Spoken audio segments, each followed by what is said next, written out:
वैसे तो इतिहासकार मुगल साम्राज्य के पतन के कई कारण बताते हैं,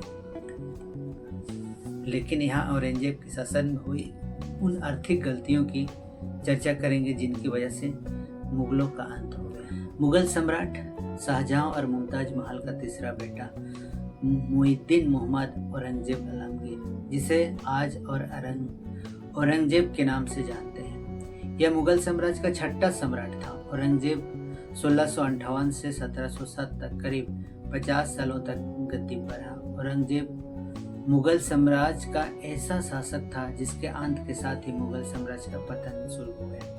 इसके बाद कई और मुगल शासक आए, लेकिन साम्राज्य को संभाल नहीं सका और बहादुर शाह द्वितीय के अंत के साथ मुगल साम्राज्य समाप्त हो गया।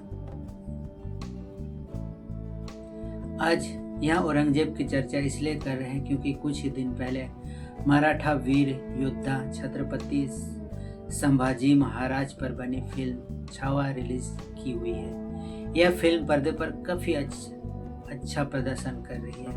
फिल्म में औरंगजेब के रूप में अक्षय खन्ना अहम किरदार में है। फिल्मी दुनिया से बाहर औरंगजेब की चर्चा खूब हो रही है कि कैसे औरंगजेब के बाद मुगल साम्राज्य धीरे धीरे खत्म होता चला गया। वैसे तो इतिहासकार मुगल साम्राज्य के पतन के कई कारण बताते हैं, लेकिन आज यहाँ औरंगजेब के शासन में हुई उन आर्थिक गलतियों की चर्चा करेंगे जिनकी वजह से मुगलों का अंत हो गया। जजिया टैक्स। औरंगजेब ने अपनी धार्मिक नीतियों में बदलाव किया और हिंदू धर्म और अन्य धर्मों के प्रति सख्ती बढ़ाई।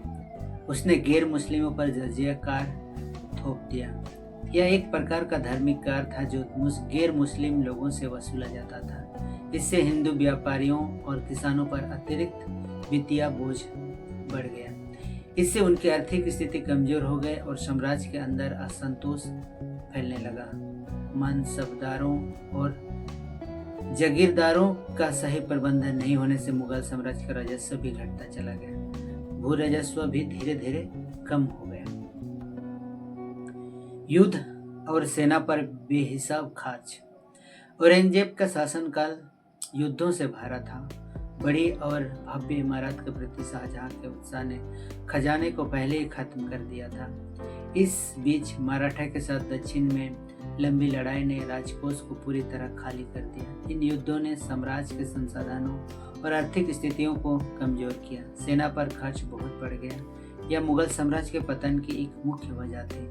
इसके अलावा औरंगजेब में अफगान आक्रमणों और अन्य संघर्ष के कारण सुरक्षा की स्थिति को भी कमजोर किया, जिससे व्यापारियों को नुकसान हुआ।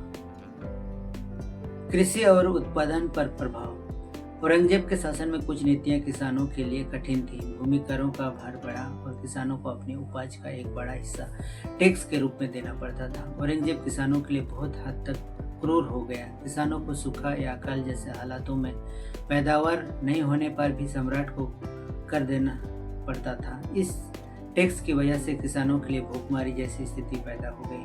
औरंगजेब ने हिंदू मंदिरों को तोड़ने और उनकी संपत्तियों पर कब्जा करने की नीति अपनाई। हिंदू व्यापारियों और उद्योगपतियों में असंतोष बढ़ा और व्यापारिक वातावरण खराब हो गया। व्यापारिक नीतियां। औरंगजेब के शासन में व्यापार को बढ़ावा देने के बजाय उन पर कड़े प्रतिबंध लगा दिए गए। कई ऐसे टैक्स लगाए जिन्हें भरना व्यापारियों के लिए मुश्किल हो गया था। यूरोप से होने वाला व्यापार भी धीमा पड़ गया।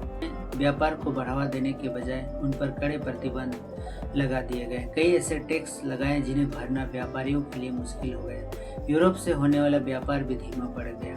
अन्य आर्थिक गतिविधियां भी पूरी तरह ठप हो गई। इस वजह से व्यापारियों पर ज्यादा बोझ बढ़ गया। उस समय व्यापार में मंदी आ गई। साम्राज्य की शक्ति में महत्वपूर्ण योगदान देने वाले राजपूत मुगलों से दूर हो गए। औरंगजेब की नीतियों ने मुगलों के प्रति नफरत पैदा कर दी। जिन हिंदुओं को अकबर के समय व्यापार करने की इजाजत दी गई, उन्हीं व्यापारों पर करों का बोझ डालकर उन्हें कमजोर कर दिया गया। चलिए आज के लिए इतना ही। फिर कल मिलते हैं। फिर कल का ट्रेंडिंग में क्या न्यूज आएंगे उस पर चर्चा करेंगे, उसको आपको सुनाऊंगा। तब तक के लिए धन्यवाद। जय हिंद।